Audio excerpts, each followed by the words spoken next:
Grabe, tagal na palabas ah. Uy! Uy! Akala niya. Sige ba? Kumusta bro? Nice to meet you ba? Hindi po, baka hindi eh. Baka mukha lang eh. Tinignan ko nga eh. Tinignan ko nga sa profile mo eh. Vlog takeover tayo. Ayos!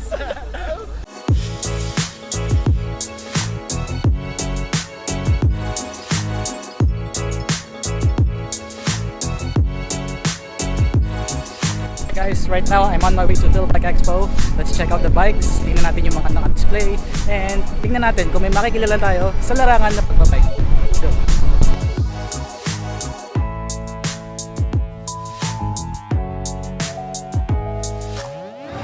So bago pumasok sila, kuya ng phone. Ayaw. Sige, okay lang. PhilBike Expo is one of the largest cycling conventions here in the Philippines, and I finally had a chance to visit the World Trade Center on the last day of the event. It was a welcoming sight. There are also accessories that got my attention aside from the bikes. I checked the LTwoo booth and natuwa ako sa designs. Usually, bike parts are black in color, pero ito iba-iba ang kulay. I was also overwhelmed with what I saw that day. Bikes range from budget, entry-level to I will sell my kidney, my house, and my dog kind of expensive. As in, grabe yung presyo ang OA. Kaya nasa magkano yung bike na yung Ferrari? 1M.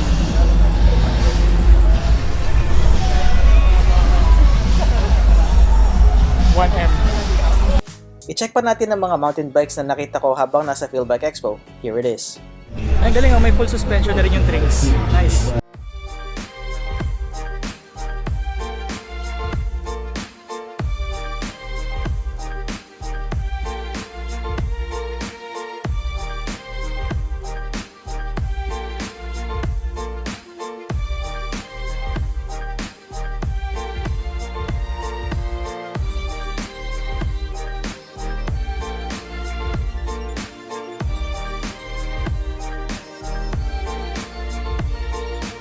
At dahil ito ay PhilBike Expo, hindi lang ito mountain bike, meron ding road bike, fixed gear, saka fat bike. Check natin.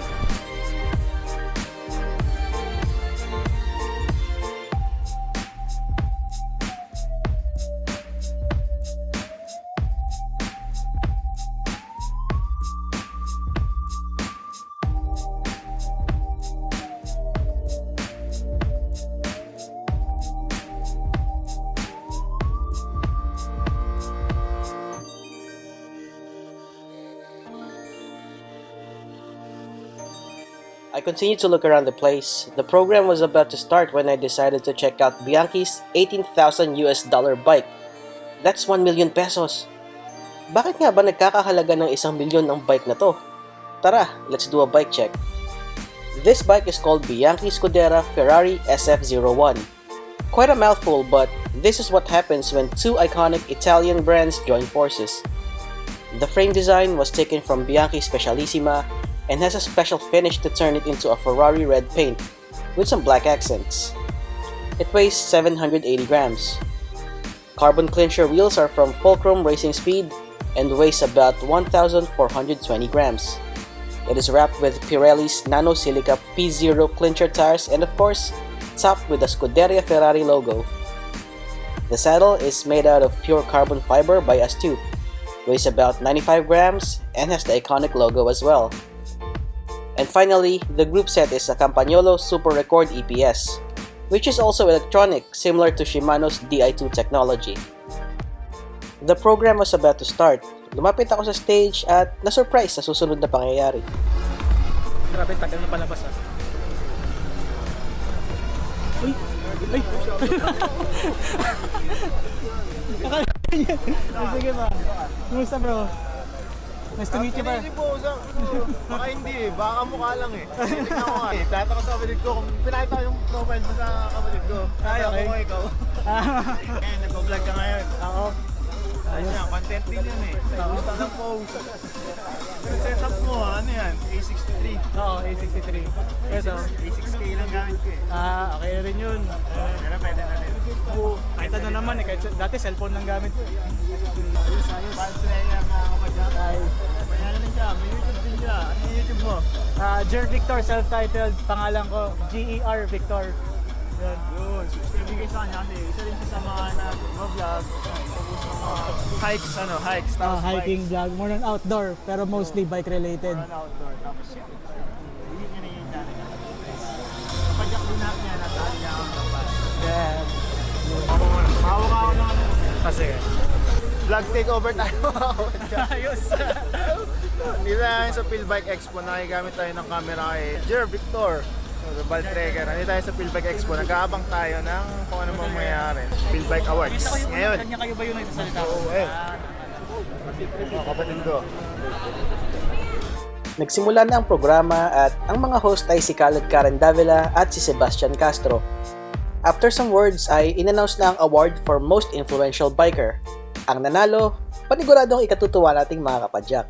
Eto na, simulan na po natin mga kapadyak. Ang first award natin, sir, ang Most Influential Biker ng 2018. So, ang winner natin ay walang iba kundi si Mr. Ian Austria. Yay! Most Influential Biker of the Year, ladies.